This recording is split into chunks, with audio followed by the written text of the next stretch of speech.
A black pilot faces a storm of doubt, a powerful CEO who will stop at nothing to destroy him, and a flight that could ruin his career. Can he overcome the pressure and take control of his future, or will the turbulence prove too much? This is a story of survival, manipulation, and the fight for redemption. You won't believe how it ends. Malik Dawson had spent the last 10 years working toward this moment. Standing in front of the glass window at Atlanta Metropolitan Airport, he watched planes taxi down the runway, their engines humming like distant thunder. His reflection in the glass looked calm, collected, but inside his nerves twisted into knots. Today he wasn't just another pilot in uniform. Today he was the captain. For years Malik had trained tirelessly, clocking thousands of flight hours, studying every possible scenario. But no amount of preparation could ease the weight pressing on his chest. He knew what people whispered behind his back. A black pilot in the captain's seat wasn't a common sight, and for some, it was still an uncomfortable one. Taking a deep breath, he straightened his tie and adjusted his uniform. The crisp navy blue fabric carried an unspoken authority, but it also carried expectations. Some unfair, some outright discriminatory. He had spent his entire career proving he belonged, proving he was more than just a statistic. Today was no different. A voice snapped him out of his thoughts. "Big day, huh?" Logan Matthews, his co-pilot, approached with a casual smirk. Logan was younger, fresh-faced, and full of confidence that hadn't yet been tested by the industry's quiet prejudices. "Yeah," Malik responded, forcing a smile. "Feels like it took forever to get here." Logan let out a short chuckle. "Guess I wouldn't know. My dad was a pilot, so, you know, kind of in the blood." He glanced at Malik, then quickly added, "But man, you really had to climb the ranks, huh? That's impressive." Malik nodded, though the words left a bitter aftertaste.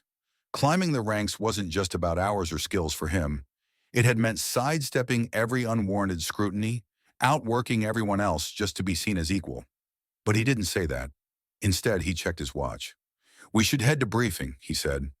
Inside the crew lounge, the rest of the team gathered, going over flight plans and weather conditions. The atmosphere was professional, but Malik could feel the subtle stiffness from some of the crew members.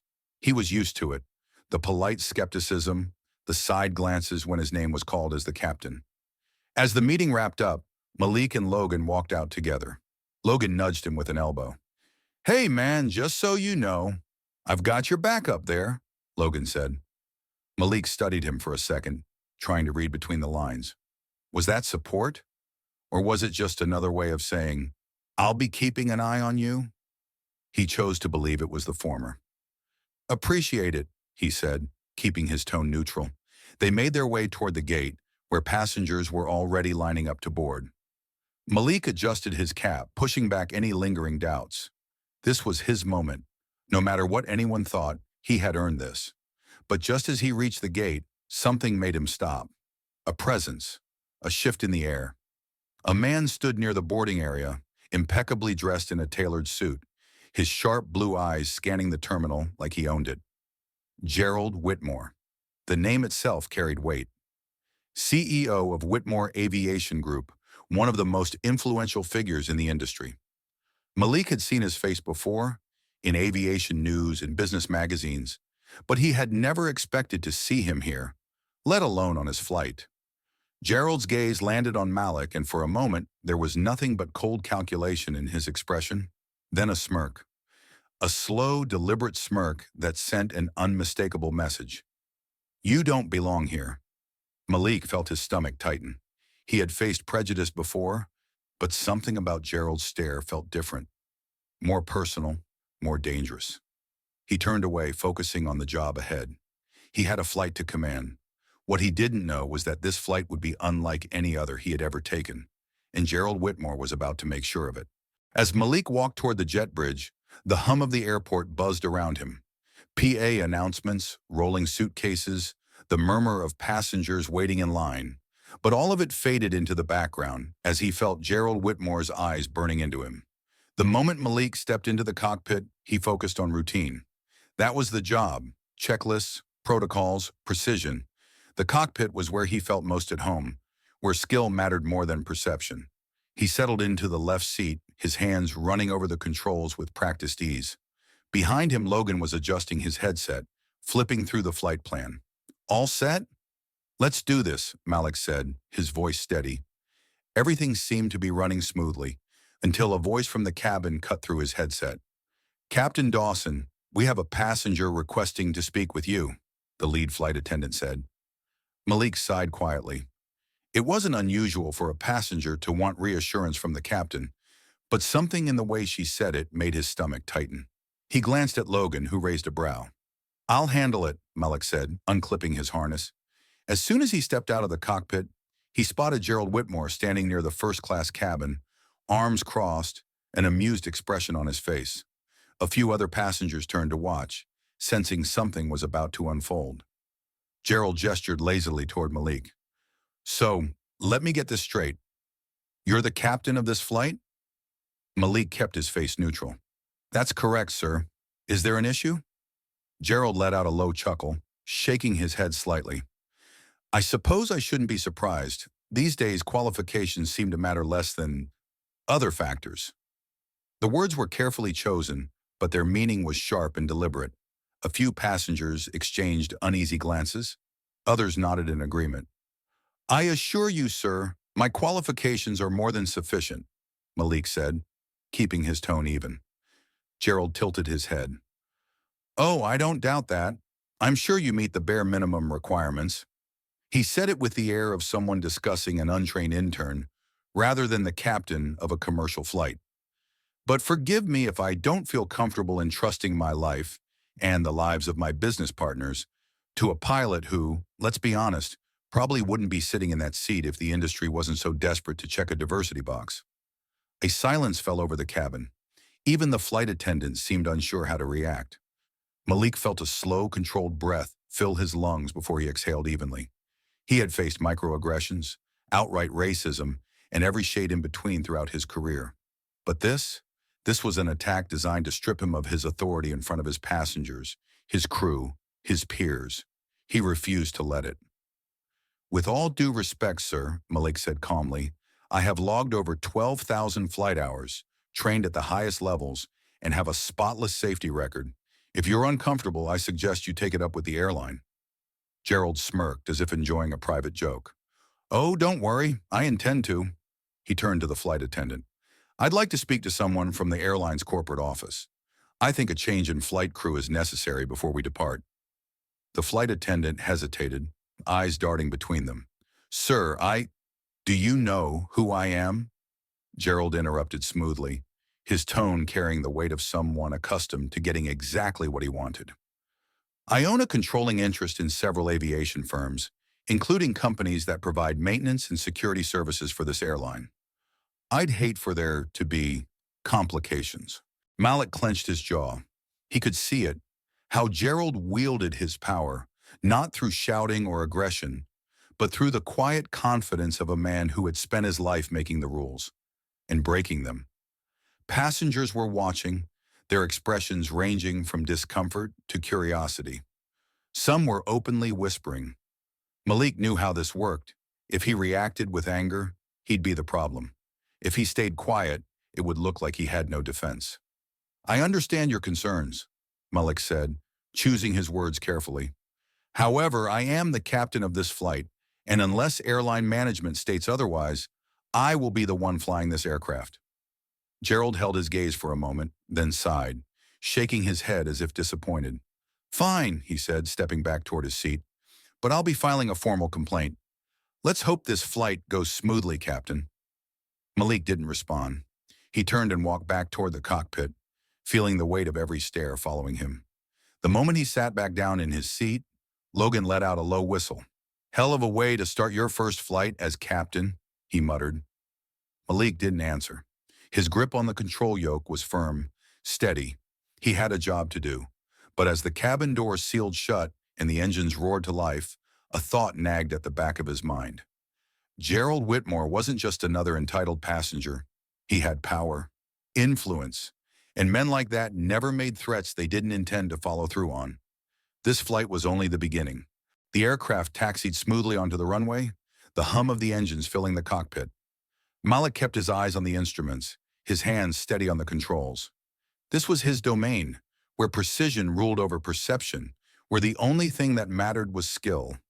And yet, no matter how much he tried to drown it out, the weight of what had just happened still lingered.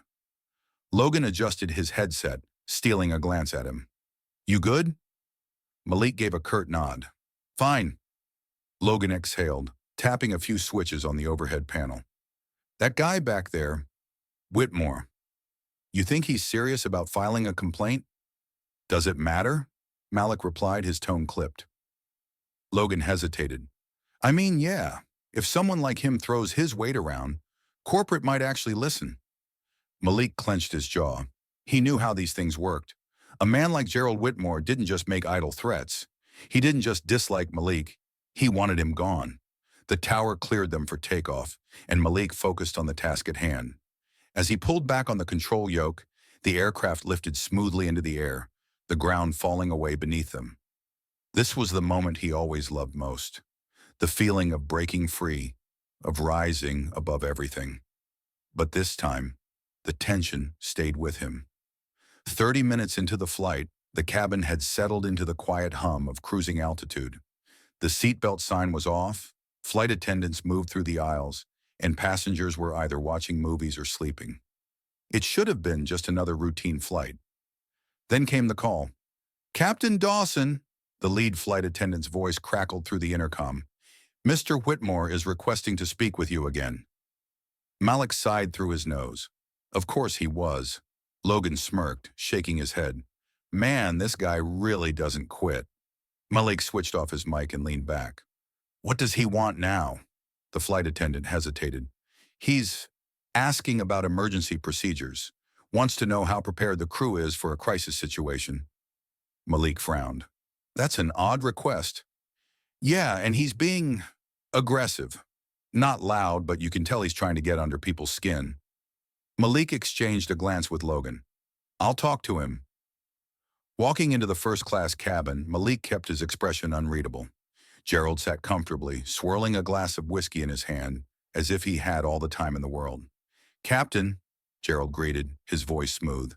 "Glad you could join me." Malik didn't bother with pleasantries. "You had a question about emergency procedures?" Gerald smirked. "I just like to be informed. After all, if anything were to happen at 40,000 feet, I assume we're in good hands." Malik folded his arms. "This aircraft is one of the safest in the industry. My crew is well trained, and I have every certification required to ensure a smooth flight. If that's all—" "Humor me," Gerald interrupted. "Let's say we hit turbulence. Something severe. The kind that makes passengers panic. Who do you think they'd look to for reassurance?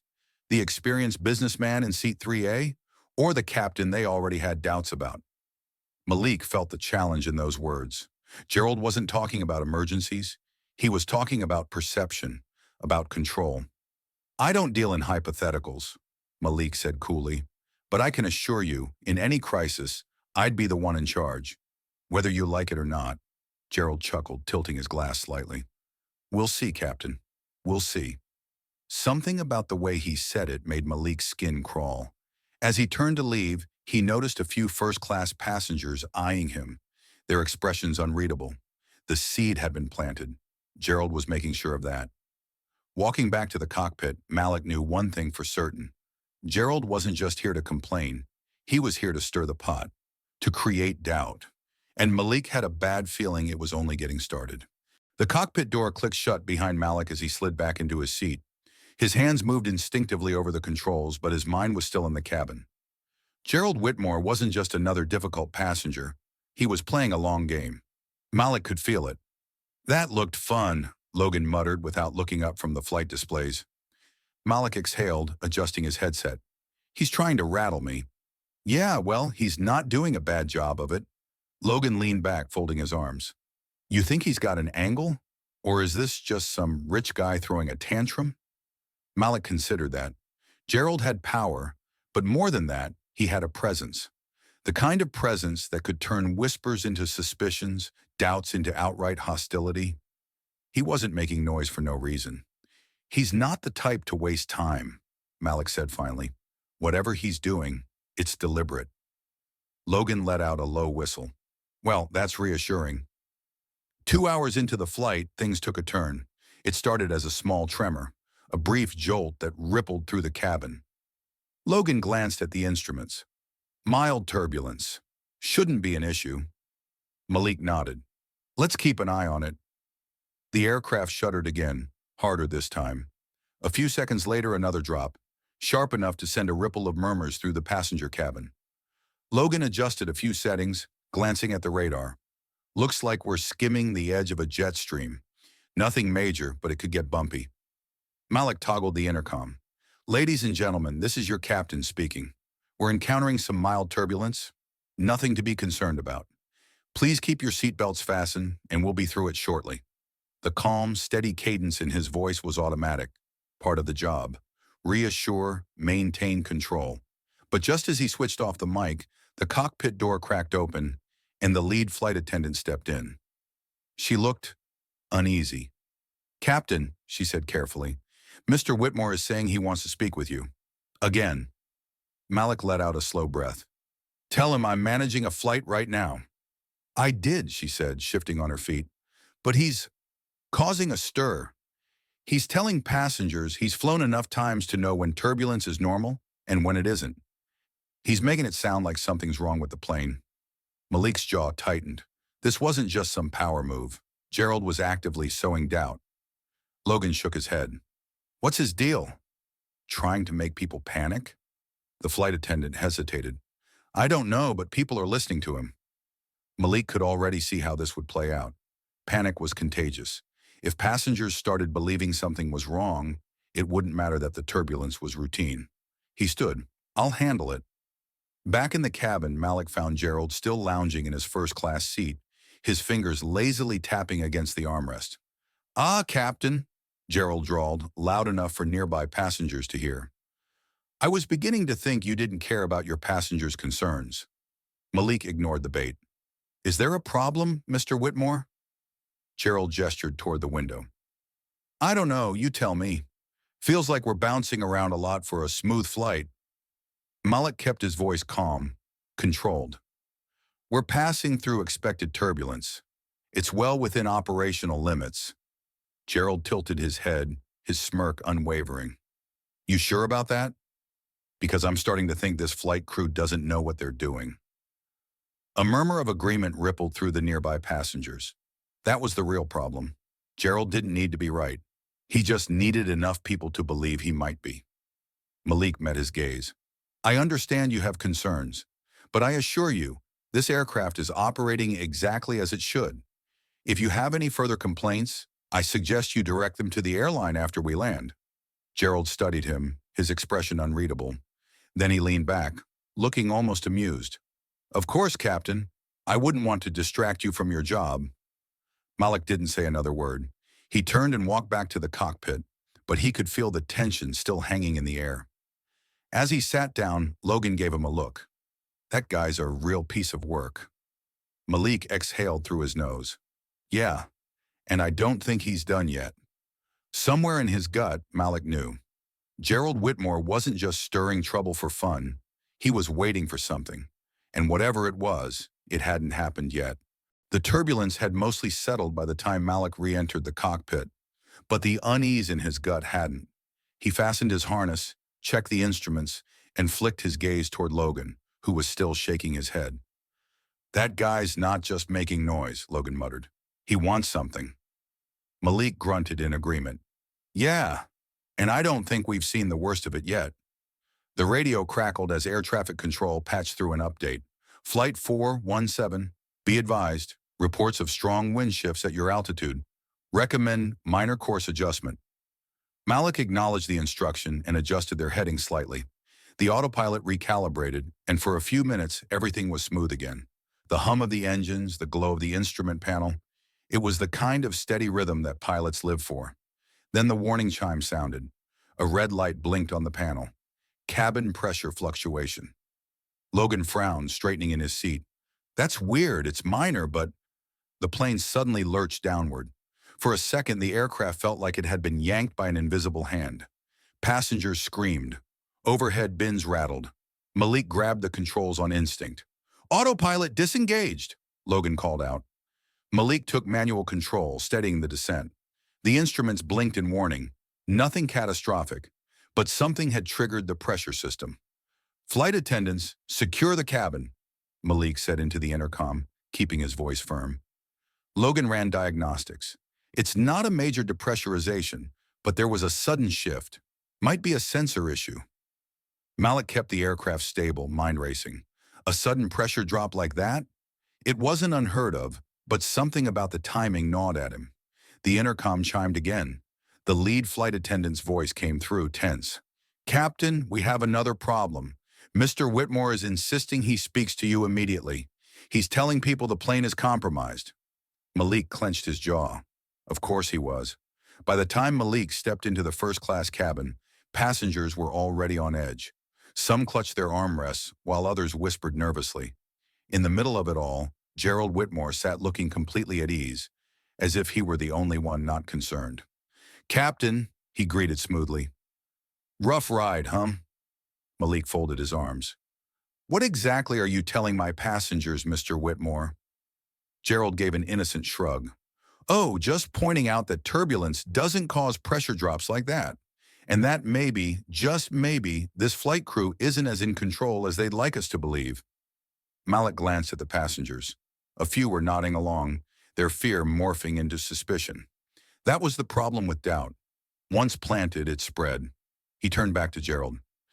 We're experiencing minor technical fluctuations. Nothing dangerous. If you'd like a full report, you're welcome to request one from the airline after we land. Gerald smiled. Sure. But tell me, Captain, when's the last time a pressure shift happened right after an argument between you and a passenger? The words were laced with insinuation. Malik's stomach dropped. Gerald wasn't just playing mind games, he was setting up a narrative, a story where Malik, the unqualified captain, had lost control of his aircraft. And worse, some passengers were starting to believe it. Back in the cockpit, Malik slammed the door shut and sank into his seat. Logan turned to him, already knowing the answer. He's stirring the pot again, isn't he? More than that, Malik said tightly. He's making it look like this is my fault. Logan hesitated. You think he's involved in this? Malik exhaled. I don't know, but that man doesn't make empty moves. And this feels like a setup. Logan whistled lowly. Hell of a first day as captain. Malik didn't respond. His focus was already locked on the controls, the horizon, and the sinking feeling in his gut. This flight was far from over. The hum of the engines filled the cockpit, but inside Malik's mind, the silence was deafening. Gerald Whitmore wasn't just making trouble. He was crafting a narrative, one that painted Malik as the weak link in this flight. And worse, some passengers were starting to buy into it. Logan tapped at the screen, scanning the diagnostics again. Cabin pressure's back to normal, but that was weird. If it was just a sensor issue, why the sudden drop? Malik shook his head. I don't know, but I don't believe in coincidences, not when a guy like Whitmore is involved. The radio crackled. Flight 417, Atlanta Control. We received a passenger concern regarding flight conditions. Can you confirm all systems are normal? Malik stared at the radio, his hands curled into fists. Gerald had done it. He had escalated things to air traffic control. Logan let out a low whistle. Man, he's really playing hardball. Malik exhaled through his nose and pressed the comm switch. Atlanta Control, Flight 417, reporting all systems stable. No emergency conditions. Minor turbulence and a brief cabin pressure fluctuation, now resolved. A pause, then, copy that, 417. Keep us updated. Malik leaned back, his pulse drumming against his ribs. Gerald was pulling every string he had. If air traffic control thought Malik was losing command of his flight, it wouldn't be long before corporate got involved. And once corporate started questioning him, his career was on the line. 20 minutes later, Malik was about to take a much-needed breath when the intercom chimed again. Captain, we have another problem. The lead flight attendant's voice was tight. Mr. Whitmore is... A loud crash cut through the transmission, then shouting. Malik didn't wait. He unbuckled his harness and strode out of the cockpit, Logan right behind him. The first-class cabin was in chaos. A tray cart was overturned, drinks spilled across the floor. A middle-aged man stood red-faced, pointing at Gerald Whitmore, who remained seated, eerily calm. "He was trying to open the emergency exit," the man shouted. "I saw him. He was messing with the handle." A ripple of gas spread through the cabin. Passengers twisted in their seats, eyes darting between the accuser and Gerald. Gerald, for his part, sighed and smoothed out his suit. "Let's not be dramatic," he said. "I was merely stretching my legs. I know enough about aviation to know that door won't open mid-flight." Malik narrowed his eyes. Gerald was right. Air pressure wouldn't allow the door to open at this altitude, but the act of reaching for it, that was enough to send fear through the cabin, and Gerald knew it. "Mr. Whitmore," Malik said, his voice even, "step into the galley, now." Gerald smiled like a man who had just won a game, but he stood, buttoned his suit jacket, and followed Malik. Inside the galley, with the hum of the engines muffling outside noise, Malik turned on him. "What the hell are you doing?" Gerald tilted his head, feigning innocence. "I don't know what you mean, Captain. You're deliberately making people panic. First you question my ability, then you suggest the plane isn't safe. And now you're playing games with the damn exit door." Malik's voice was low, controlled, but his pulse was hammering. Gerald leaned in slightly. "It's fascinating, isn't it? How fragile trust can be. A little push, a little doubt, and suddenly, people start seeing ghosts where there aren't any." Malik clenched his jaw. "If you try to incite panic again, I'll have you restrained." Gerald chuckled. "Oh, Captain, you think I'm the problem here?" He gestured toward the cabin. "Passengers are already nervous. All it takes is one more incident, and suddenly it's not about me. It's about you." Malik's breath came slow and measured. He understood now. Gerald didn't need to physically sabotage the flight. All he had to do was plant the idea that Malik was incapable of controlling it, and if that seed took root, Malik would never fly again. Back in the cockpit, Logan was waiting, arms crossed. "What the hell was that?" Malik sank into his seat. "A setup." Logan frowned. "You think he's trying to stage an emergency?" Malik exhaled sharply. "Number worse. He's making people think there already is one." Logan let out a low curse. "So what do we do?" Malik looked at the controls, the flight path, the countdown to landing. "Hold the course," he said, "and don't let him win." But even as he spoke the words, a new thought crept into his mind. What if this wasn't just about this flight? What if Whitmore had planned something bigger? And if so, was Malik already too late to stop it? Malik gripped the control yoke, his knuckles tight against the smooth leather. The plane was flying steady, their course uninterrupted, but tension crackled in the air like a storm brewing just beyond the horizon. Gerald Whitmore had turned the cabin into a pressure cooker, and Malik knew that one more spark could set it all off. Logan exhaled beside him, shaking his head. "This guy is unreal. You ever seen anything like this before?" "No," Malik admitted, "and that's what worries me." He glanced at the time. They were still 2 hours from Los Angeles. 2 hours for Whitmore to escalate things even further. The intercom chimed again. "Captain, I think you need to come back here." The flight attendant's voice crackled through. She sounded off, strained, uncertain. Malik's stomach twisted. He nodded at Logan. "You have control." When Malik stepped into the cabin, he could feel it immediately. Something had changed. Passengers weren't just whispering now. They were visibly tense, shifting in their seats, darting nervous glances toward the front of the plane. A few people clutched their armrests, knuckles white. Others looked ready to stand up at any moment. Then he saw why. Gerald Whitmore was standing near the aisle, and he wasn't alone. Beside him, a small group of first-class passengers had gathered, their faces drawn, a mix of anger and unease written across them. A man in his 60s, salt and pepper hair, in an expensive suit, stepped forward. "Captain, I need an honest answer from you," he said, voice firm. "Is this flight safe?" Malik's eyes flicked toward Gerald, who merely smirked. This was it. This was the moment Whitmore had been building toward. Malik kept his voice steady. "Yes, sir, this flight is completely safe.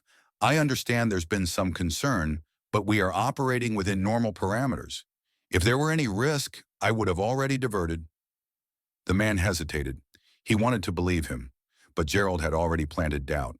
Then a woman, a well-dressed executive type, spoke up, her voice tight. Then why did the cabin pressure drop? Why did you come back here earlier looking so tense? And why is he, she gestured at Gerald, saying the airline is covering something up? Malik turned to Gerald. Are you spreading misinformation to passengers? Gerald chuckled, hands raised innocently. Now, Captain, I'm simply asking questions. A responsible passenger should be aware of potential risks, shouldn't they? A few passengers nodded. Malik felt his pulse quicken. This wasn't just manipulation anymore. This was incitement. A movement in the aisle caught his attention. One man, middle-aged, balding, sweat beading on his forehead, was gripping his seat back, breathing heavily. Panic. It was starting. Malik took a slow breath and turned to the crowd. Listen to me. We are experiencing routine turbulence. There is no system failure, no safety risk. You are allowing one passenger to create unnecessary fear. The man in the suit hesitated again. Gerald exhaled, shaking his head. Oh, Captain, no need to get defensive. He turned to the group. Tell me, folks, if you were sitting in a courtroom and someone was this insistent that everything was fine, wouldn't you start wondering what they weren't telling you? The balding man gasped, clutching his chest. I can't breathe, he choked out. A woman near him yelped, and suddenly everything spun out of control. Passengers shot up from their seats.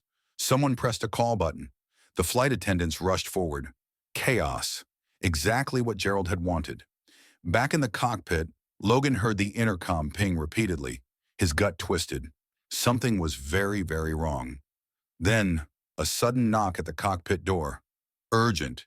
He unlatched it, and Malik stepped in, jaw tight. We have a problem. Logan barely had time to respond before the intercom crackled to life again. Captain, we need you up front. Now we have a medical emergency. Malik's stomach dropped. This wasn't turbulence. This wasn't a flight anymore. It was a battlefield. Malik didn't waste a second. He turned to Logan, his voice clipped. You have control. Keep us steady. Without waiting for a response, he strode back into the cabin, his pulse hammering against his ribs. The moment he stepped through the cockpit door, the atmosphere hit him like a wave. Passengers were on their feet, whispering, gesturing wildly. A few were clutching their seat backs, their eyes darting around as if expecting the plane to fall out of the sky. Others huddled in small groups, murmuring urgently. Fear was spreading like wildfire. And at the center of it all, Gerald Whitmore, standing calmly near the first-class cabin, his expression unreadable. But Malik's attention snapped to the real crisis. A middle-aged man, the same passenger who had been breathing heavily earlier, was slumped in his seat, his face pale and slick with sweat. His hands trembled as he clutched his chest. A woman beside him, presumably his wife, had tears in her eyes. He can't breathe, she choked out. He says his chest is tight.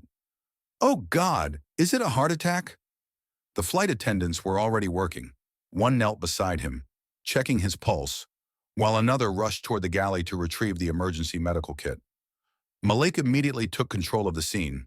This was his aircraft, his responsibility. Sir, can you hear me? Malik crouched beside the man, keeping his tone calm but firm. The man gave a weak nod, his breath shallow. His fingers twitched against his armrest. Malik turned to the lead flight attendant. Do we have a doctor on board? We're checking now, she said quickly, scanning the cabin for any raised hands. A man in his 50s hesitantly stepped forward, adjusting his glasses. I'm a cardiologist. Malik nodded, stepping back to let the doctor take over. For now, the situation was under control. But then, a voice cut through the air like a blade. This wouldn't be happening if the captain had things under control. Malik slowly turned his head. Gerald Whitmore stood with his arms folded, his expression composed. But there was something calculated behind his eyes. He wasn't shouting, wasn't making a scene. He didn't have to. His voice carried just enough weight to plant a seed of doubt, and that was all it took. A man a few rows back nodded in agreement. A woman whispered something to her husband. Someone else muttered, "Maybe we should turn back." Panic wasn't just about fear, it was about perception. Gerald had manufactured a crisis, and now he was watching it unfold, piece by piece. Malik straightened to his full height, locking eyes with Gerald. "Mr. Whitmore, sit down, now." Gerald smirked. "I'm simply asking questions, Captain. You seem awfully defensive." Malik took a step forward, keeping his voice measured. He couldn't let Whitmore win.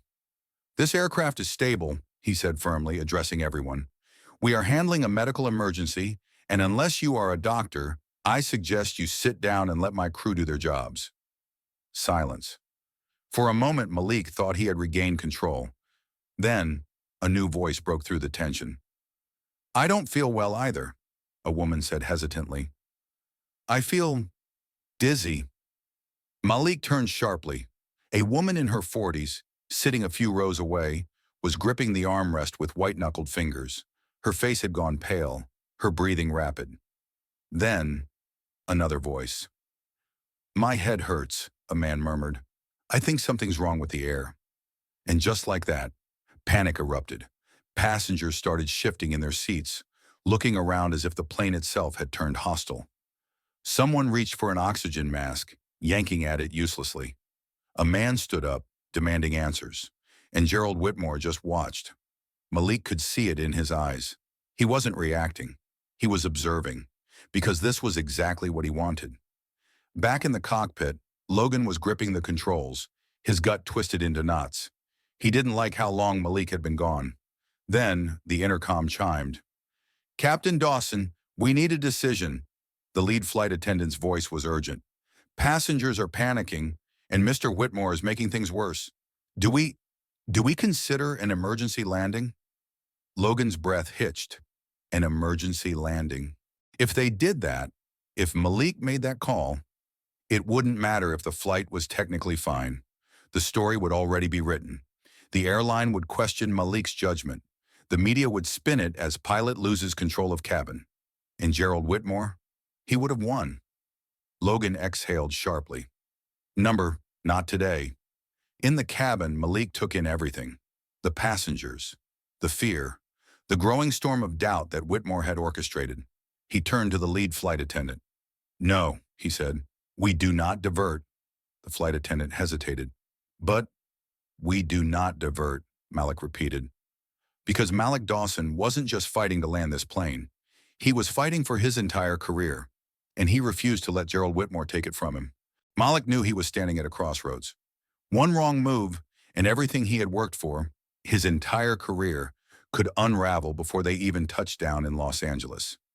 He turned to the lead flight attendant. "We stabilized the situation. No diversions." She nodded quickly, though doubt flickered in her eyes. The situation in the cabin was on the verge of spiraling. If they lost control of the passengers, it wouldn't matter that the flight was technically fine.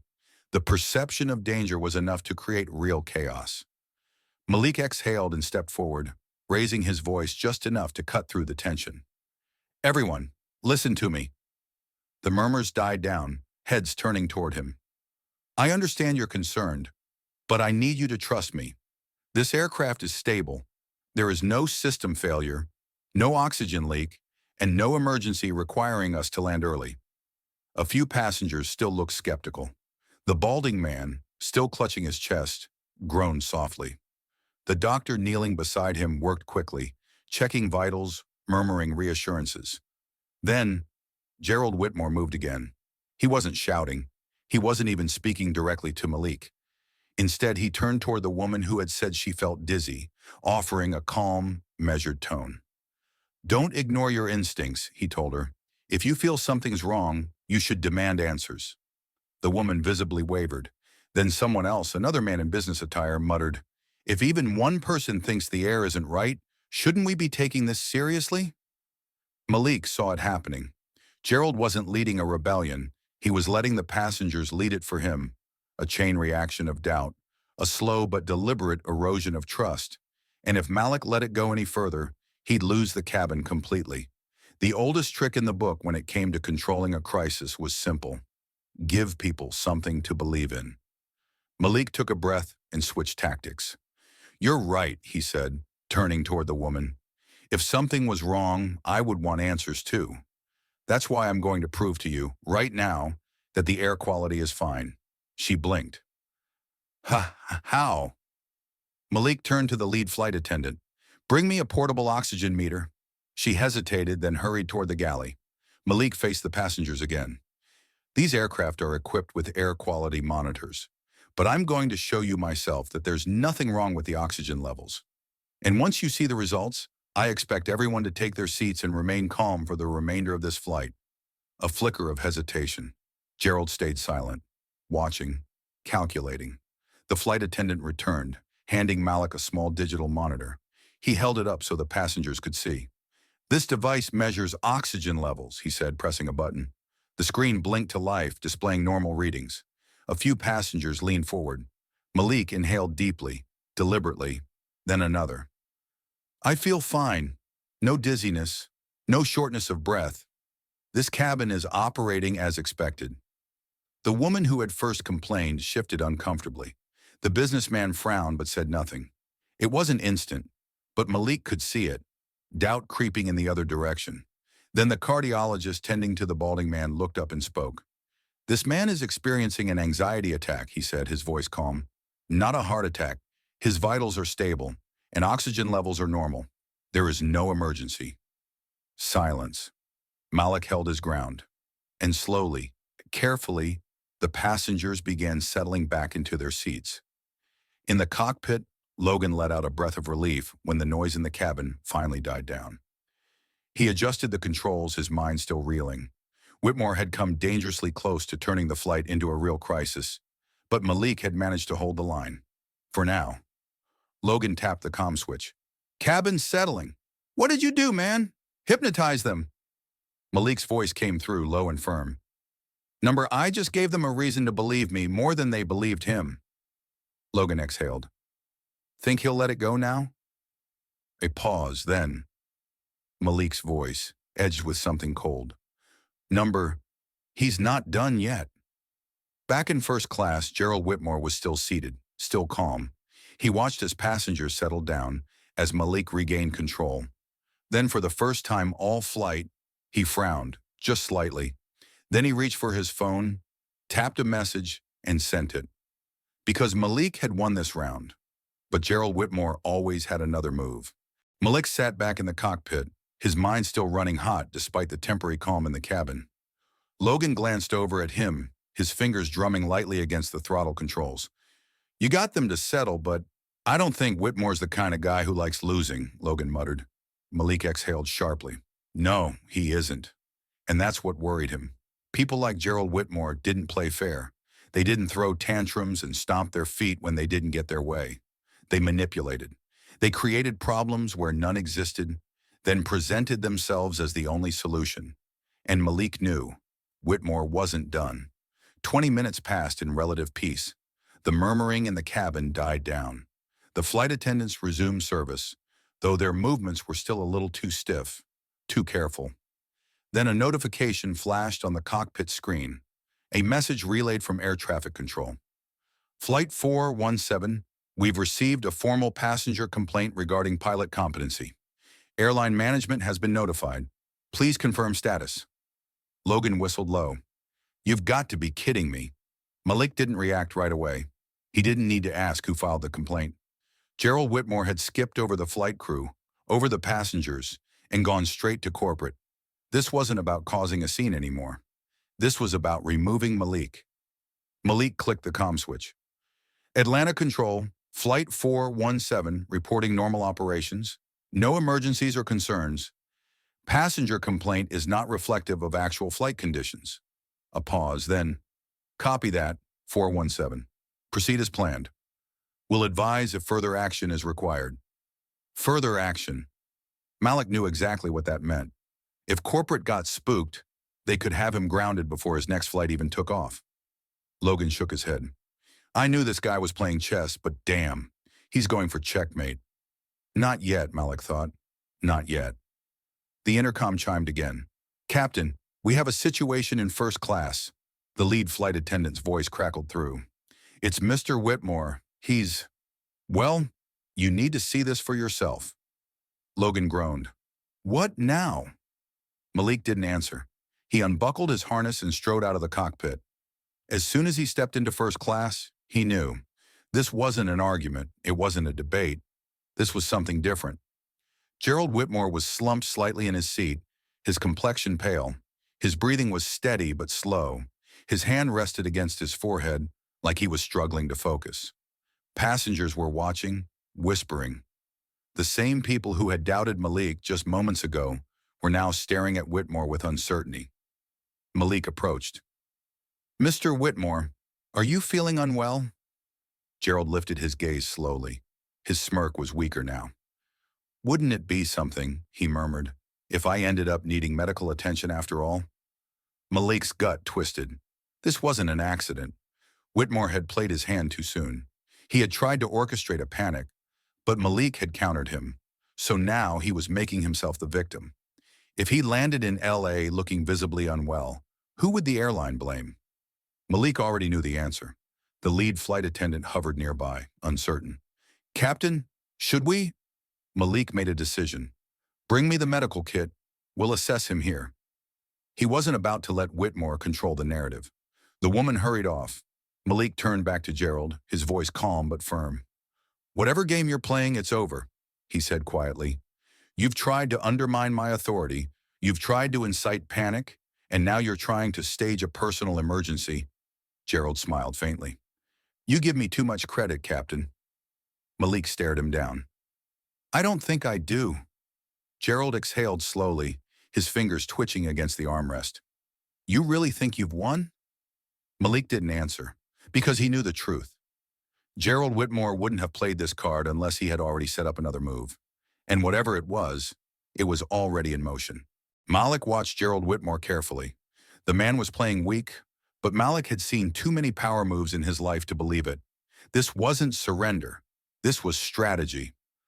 The lead flight attendant returned with the medical kit, kneeling beside Gerald's seat. "Sir, can you describe your symptoms?" Gerald let out a low, tired chuckle. You know, fatigue, dizziness, maybe even a little nausea." He slowly turned his head to Malik. "Maybe it's the altitude. Maybe it's something else." A flicker of movement caught Malik's eye. Another passenger pulling out their phone, recording. That's when it hit him. This wasn't just a personal emergency. Gerald wanted footage. He wanted passengers filming Malik handling the situation poorly. He wanted a clip out of context, something that would circulate online, something that could be twisted into "pilot ignores sick passenger" or "captain disregards medical emergency in flight." Malik had two options. Treat Whitmore like a real medical emergency. This meant he'd have to consider an emergency landing, something Whitmore could spin into "captain forced to land after poor decision-making." Call out the bluff and risk looking like he was ignoring a suffering passenger. Either way, Gerald won, unless Malik found another way. He turned to the lead flight attendant. "Check his vitals. Blood pressure, pulse, everything. Get an exact read on what's happening." The flight attendant nodded and got to work. Malik stood firm, addressing the watching passengers. "Ladies and gentlemen, we are following protocol. This aircraft is fully equipped to handle medical situations, and our crew is trained for this." A few passengers still eyed him with doubt, but others, those who had been shaken earlier, seemed to settle slightly. The flight attendant lifted her head. "Pulse normal, blood pressure slightly elevated but nothing concerning. Oxygen levels are fine." Malik looked Gerald in the eye. "You're stable," Malik said, his tone cool. "You're experiencing mild discomfort, but there's no indication of a medical emergency." Gerald smirked slightly. "You sure about that, Captain?" Malik turned to the flight attendant. "Monitor him. If anything changes, let me know immediately." And then, just like that, he walked away. Back in the cockpit, Logan was already shaking his head. "You're telling me he just conveniently started feeling sick?" Malik dropped into his seat, adjusting the controls. "He's pushing for an emergency landing." Logan exhaled sharply. "So what do we do? If corporate gets one whiff of this—" "I already handled it," Malik cut in. "We're following protocol. No deviation from our flight plan." Logan nodded, but Malik could tell he wasn't the only one feeling the pressure. Whitmore wasn't just making a scene anymore. He was setting up his final move, and Malik had a terrible feeling it was coming soon. Meanwhile, back in the first-class cabin, Gerald Whitmore's phone vibrated. He glanced down at the message. "It's ready. You know what to do." A slow smile curled across his lips. Malik thought he had avoided the trap. He had no idea what was coming next. The cockpit remained steady, but Malik knew the storm wasn't over. Whitmore was waiting for something, and whatever it was coming. Logan tapped at the flight controls, glancing at Malik. "I hate how quiet he is back there. Feels like he's winding up for something big." Malik exhaled. "Yeah, and we won't see it coming until it's too late." Then the cockpit phone rang. The lead flight attendant's voice was rushed, strained. Something had changed. "Captain, I need you to come back here. Now." Malik strode down the aisle, heart hammering. As soon as he reached the first-class cabin, he understood why she had called. The cabin was no longer tense. It was chaotic. Passengers were no longer whispering in concern. They were outright arguing. And at the center of it all, Gerald Whitmore, reclining in his seat like a king watching a war unfold before him. A furious-looking businessman was shouting at a nervous flight attendant. "I demand to speak to the airline directly. This entire flight is a disaster." A woman was clutching her phone. "I just saw online. People are already talking about this flight. There are tweets about a pilot in crisis. Is this true?" Malik's stomach dropped. It was already online. Whitmore had set the narrative in motion before they even landed. Malik took control immediately. "Enough!" he commanded, voice firm. "Sit down, now." The businessman turned, ready to argue, but Malik gave him the look. The one that meant, "I am not playing this game with you." Slowly, passengers settled, though the energy in the cabin remained volatile. Malik turned to Whitmore. "What did you do?" Whitmore grinned. "Me? Oh, nothing much. Just made a few observations. And then, well, you know how people love a good story." Malik's fist curled at his sides. "You set this up before the flight even took off, didn't you?" Whitmore simply shrugged. Malik glanced at the woman holding her phone. "Show me." She hesitated, but then turned her screen toward him. And there it was, a trending post on social media. Flight 417. Passengers report in-flight panic. Questions about pilot's ability. Is this another aviation disaster waiting to happen? Malik's blood ran cold. It didn't matter that nothing had actually happened. The public had already decided. And Whitmore, he had already won. Back in the cockpit, Logan felt the shift the moment Malik returned. He didn't have to ask. The look on Malik's face said everything. Logan exhaled sharply. "It's bad, huh?" Malik sat slowly, gripping the yoke. "If I don't handle this right," he said, voice tight, "this could be my last flight." Logan's knuckles whitened against the controls. Then he nodded. "So we land this thing clean, and we fight after." Malik set his jaw. "Damn right." But deep down he knew this battle was far from over. Malik's eyes flicked over the instruments, steady but his thoughts racing. The storm that had been building in the cabin wasn't just about turbulence or passenger discomfort anymore. It was about control, his control of the flight, of the narrative, of his career. He had spent his life climbing to this point, but now it felt like one man, Gerald Whitmore, was threatening to tear it all down in a matter of hours. "Captain?" Logan's voice interrupted his thoughts. "We're nearing the final approach. Are we going to land this thing without any more surprises?" Malik exhaled, looking out the window at the sprawling city below. The horizon was just beginning to blush with the evening light as Los Angeles stretched out beneath them. "We'll land clean," Malik said, his voice steady despite the weight of the situation. But the weight wasn't just in his hands as he gripped the yoke. It was on his chest, on his mind, and in every inch of the flight path he traced in his head. Malik knew the game had changed. Gerald had control of the story now.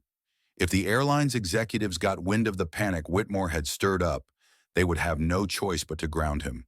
And once that happened, he could kiss his career goodbye.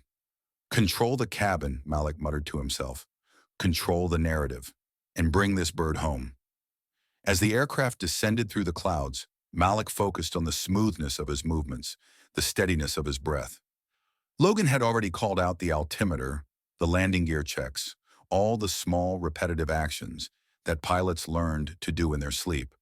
But the real battle, the one he couldn't control, was taking place below him, on the ground, in the offices of the airline, on the news feeds that were lighting up with every tweet, every online post.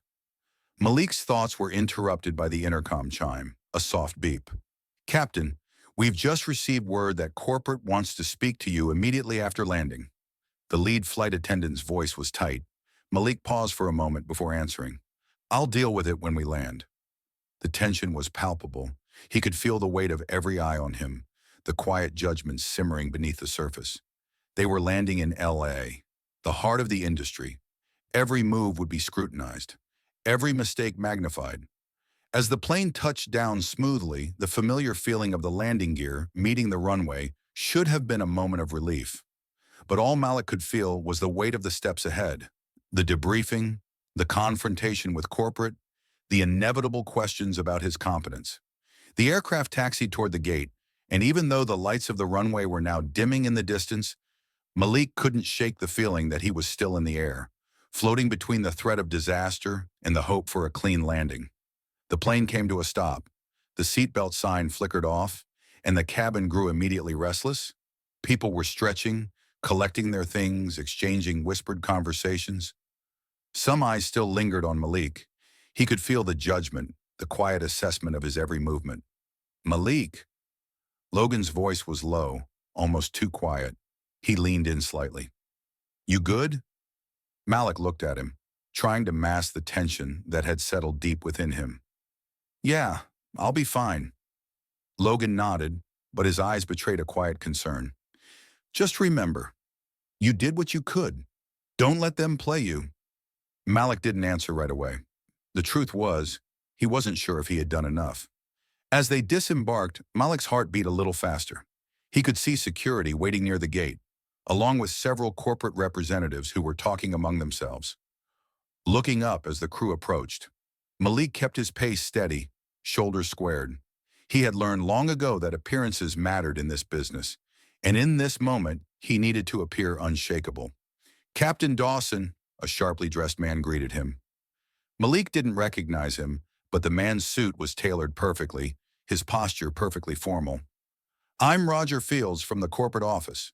I need you to come with me, now." Malik met his gaze, the weight of the moment sinking in. "Am I under arrest?" Fields chuckled lightly, though it was more of a cold smile than anything resembling humor. "Not yet, but that all depends on what happens next." Malik felt the tension in his gut tighten, but he refused to flinch. "Lead the way." As Fields walked ahead, Malik couldn't help but think back to the flight, to the way Gerald Whitmore had manipulated everything around him, and how, despite everything, it felt like Whitmore was still controlling the narrative. This wasn't over. In fact, it had only just begun. Malik followed Roger Fields through the terminal, his footsteps echoing in the otherwise quiet hallway. His mind raced as he processed the gravity of what was about to unfold. The meeting with corporate, the final confrontation. The air around him felt thick with uncertainty, as if everything from the flight to the moment he stepped off the plane had been leading to this one moment. He knew the stakes, and they were higher than ever. Fields led him into a small conference room, the kind where deals were made, but in this case it felt more like a trial.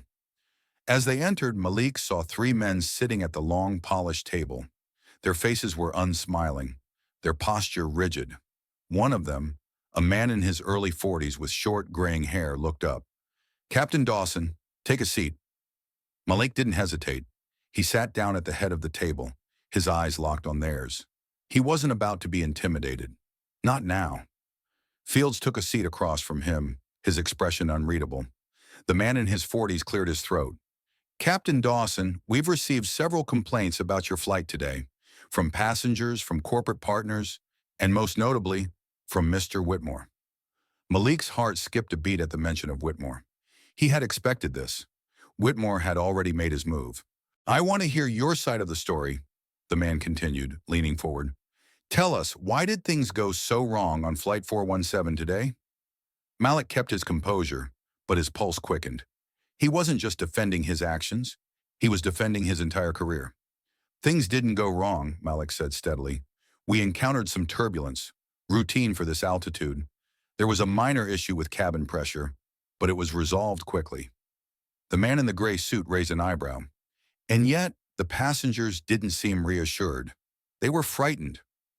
I did my job, Malik replied firmly. I communicated with the crew. I communicated with air traffic control. I did everything by the book. The issue wasn't the flight, it was the panic that was stirred by one passenger. The man at the head of the table nodded slowly. And that one passenger, Gerald Whitmore, filed a complaint against you immediately after the flight, claiming the crew wasn't equipped to handle the situation. That's a serious accusation. Malik didn't flinch. Mr. Whitmore is entitled to his opinion, but he didn't have all the facts. He caused unnecessary panic, and he knew exactly what he was doing. It's manipulation, plain and simple. Another man who had been silent until now leaned forward. He was older, with thin glasses perched on his nose. His voice was low but cut through the tension like a knife. And yet it was your flight, Captain, that saw a public outcry. It wasn't just Whitmore. People started posting about the flight online, complaining about your professionalism. Do you understand the damage this can do to the airline's reputation? Malik's jaw tightened. I understand, sir, but I handled the situation. I did what I could to control it. Fields folded his arms across his chest. And yet, Mr. Whitmore claims that you, personally, escalated the situation, that you allowed passengers to panic. Malik felt his hands clench under the table. That's not true. I'm not responsible for how passengers react. I can manage the flight, but I can't control how people respond. The older man stared at him for a long moment, his gaze unwavering. Finally, he spoke. It seems that you're blaming Mr. Whitmore for this situation. I'm not blaming him. I'm stating the facts. He incited the panic. He's the one who questioned my authority, who spread doubt among the passengers. The tension in the room thickened. Fields leaned in, eyes narrowing. You've been with this airline for a long time, Captain. You've worked hard to get where you are. He paused, letting the words hang in the air. But this incident, it's serious. We have to decide if you're the kind of person who can handle high-pressure situations. Malik felt his heart pound in his chest. He couldn't afford to back down now. This was the moment that would define him. I am the kind of person who doesn't let a situation get out of hand, Malik said, his voice steady and unwavering. I may not have the power to control people like Mr. Whitmore, but I have the power to keep my crew and my passengers safe, and that's exactly what I did. The silence in the room was deafening for a moment. Finally, the man in the gray suit spoke again. We'll need time to consider this. You'll hear from us soon. Malik stood up slowly. Thank you for your time, gentlemen. As he walked toward the door, the weight of the uncertainty pressed heavily on his shoulders. He had done what he could. Now it was in the hands of those with the power to decide his fate. But in the pit of his stomach, he felt something darker than uncertainty. Fear. And it wasn't about the decision that was coming. It was about how far Gerald Whitmore was willing to go to win. This wasn't just about a single flight anymore. It was about the future of Malik Dawson, and Whitmore wasn't done yet. Malik stepped out of the conference room, his mind still heavy with the tension of the meeting. The walls of the airport terminal seemed to close in on him as he walked toward the exit, his footsteps slow but steady. He knew the decision was out of his hands now, but he couldn't shake the feeling that his career, everything he had worked for, was teetering on the edge. He stepped outside into the cool evening air, trying to calm his racing thoughts. The sound of the city around him seemed distant, as if he were underwater. The weight of Whitmore's manipulations hung over him like a storm cloud. As he walked toward the taxi stand, he pulled out his phone, checking for any updates. No messages, no emails. Not yet. But he knew what was coming. The next few days would be filled with speculation, phone calls, and, at worst, a full-scale investigation. His reputation was on the line, and no matter how hard he fought to keep control, it felt like Whitmore had already won. He slipped into the back seat of a cab and gave the driver his address, leaning back against the seat with a deep sigh. He needed to clear his head, to get some distance from everything that had happened today, but deep down he couldn't help but feel like he was already losing. At home, Malik sat in his living room, the silence of his apartment almost suffocating. He stared out of the window at the city lights, the hum of the world continuing around him while his life felt like it was slowly unraveling. He grabbed the bottle of whiskey from the kitchen counter and poured himself a drink.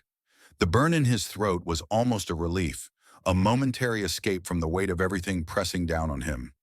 He took another sip, letting it linger as he closed his eyes, trying to block out the voices in his head.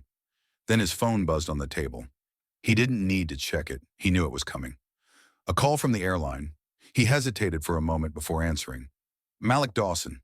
Captain Dawson, a cool, impersonal voice replied. This is Roger Fields from corporate. We've reviewed the situation. We'll be conducting a full investigation into the incident on Flight 417. You'll be placed on leave until further notice, effective immediately. Malik's stomach dropped. He could hear the words, but it didn't feel real. Understood, Malik replied, his voice sounding hollow even to himself. Please don't make any statements to the media. Our legal team will be in contact with you. We'll notify you of the next steps once the investigation is complete. The line went dead and Malik lowered the phone, staring at the screen. On leave. It wasn't a firing, not yet, but it was as close as he could get to the edge without falling off completely. He ran his hand through his hair, feeling the weight of it all settle in his chest. Whitmore had won. Even if Malik managed to keep his job, the damage was done. His reputation was scarred, his career uncertain. He thought about Logan, about the crew, about everything he had worked for. And he wondered for a brief moment if any of it was worth it. But then he thought back to the flight, the passengers, the panic, the way Whitmore had stirred everything up. Malik clenched his fist. He wasn't going to let Whitmore control his life. The battle wasn't over yet. The next morning, Malik woke early, the weight of the previous day still heavy on his shoulders. He didn't want to make this call, but he knew it was the right thing to do. He dialed Logan's number, waiting as the phone rang. Malik, Logan answered after a few seconds. How are you holding up, man? Malik exhaled, rubbing his temples. I'm still standing, but I've been placed on leave, Logan. They're investigating. Logan was quiet for a moment, and Malik could practically hear the wheels turning in his friend's head. I told you he was a snake, Logan said finally, his voice grim. You can't let Whitmore win like this. We both know he's playing a long game. He's not done yet. Malik leaned back in his chair. I don't know what else to do. They've got everything he needs to make sure I'm gone. The passengers, the complaints, the rumors. I'm done. Logan was quiet for a beat. You're not done, Malik. We both know how this works. You can't let one person tear down everything you've built. You fight back. Malik shook his head. What am I supposed to do? The media's already eating it up. Corporate is just going to follow his lead. And Whitmore?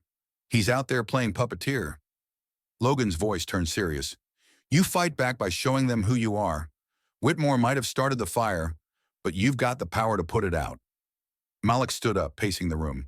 You don't get it, Logan. I've got nothing left. I'm on the brink. This could ruin everything. Logan sighed, but his voice was calm and steady. You've fought for everything your whole career. Don't let this be the thing that breaks you. You're better than this, Malik. You know it, and I know it. Malik paused, the words sinking in. He closed his eyes, feeling the weight of everything. The flight, the people, the lies, the manipulation. And for the first time, he felt the faintest glimmer of hope. He wasn't done yet. Malik placed his phone down with a new sense of determination. This wasn't the end. This was just the beginning, and he would make Whitmore pay. Malik sat at his kitchen table, the early morning light streaming through the windows. The sun was just beginning to break the horizon, casting a soft glow on everything. But the warmth was the last thing Malik felt. The weight of the past few days still pressed on him like an anchor, dragging him deeper into a sea of uncertainty. He didn't know where to start. The investigation was in full swing. Corporate had made it clear they were considering his future, and the media had already branded him as the captain who couldn't handle the pressure. But despite all of that, he could hear Logan's words echoing in his mind. You fight back by showing them who you are. It had been hours since the call, since he had spoken to Logan. He still wasn't sure how to face everything, but one thing was crystal clear. He couldn't let Whitmore control this any longer. Malik stood up and grabbed his jacket. It was time to take back control, to show them who he really was. The media frenzy was relentless. Every time Malik scrolled through the news, his face stared back at him. Headline after headline. Pilot under fire for igniting panic in flight. Passenger complaints pile up as captain faces scrutiny. But there was something different this time. Malik wasn't just reading the headlines. He was seeing the reaction from the people who mattered. His colleagues, his fellow pilots, even passengers who'd been on that flight. He'd received dozens of messages, some supportive, some questioning. But one stood out, a text from Evelyn Harper, the former investigative journalist he had met earlier. The message was short. Whitmore's not done, but neither are you. Let's talk. Evelyn had been in the business of uncovering the truth, and if anyone knew how to navigate this mess, it was her. Malik dialed her number without hesitation. Malik, her voice came through the phone, smooth and confident. I knew you'd reach out eventually. You were right, Malik said, his voice steady.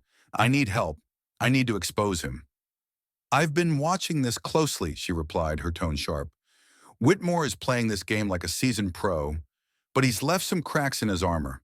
There's more to his story than he's letting on. Malik's pulse quickened. What do you mean?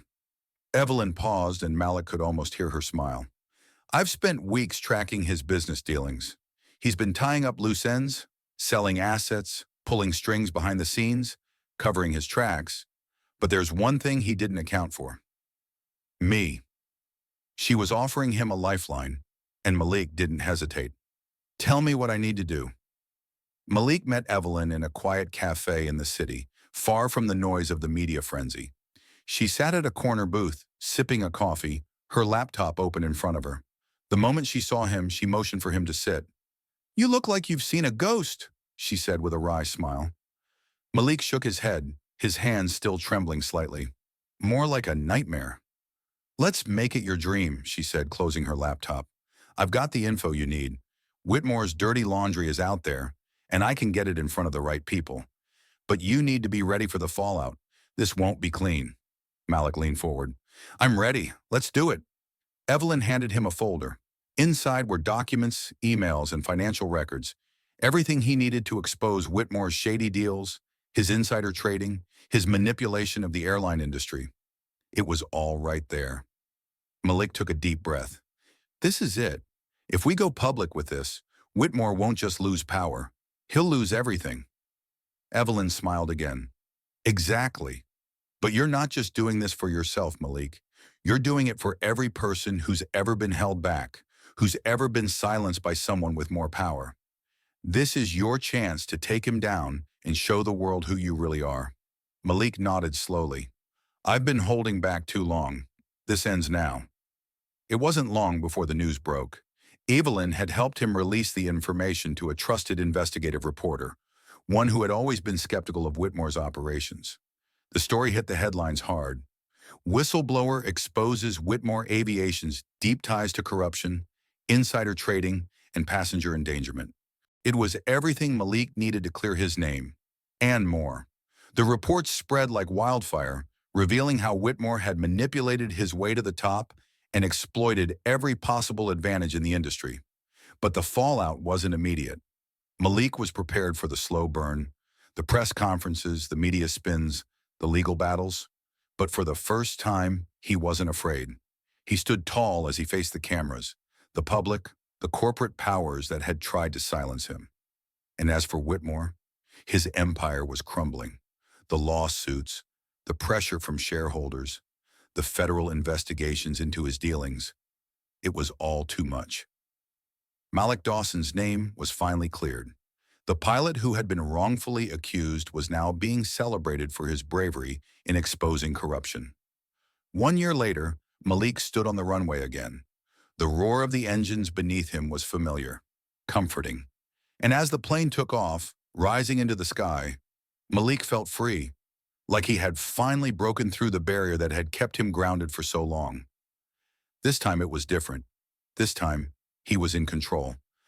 And nothing was going to stop him from flying again.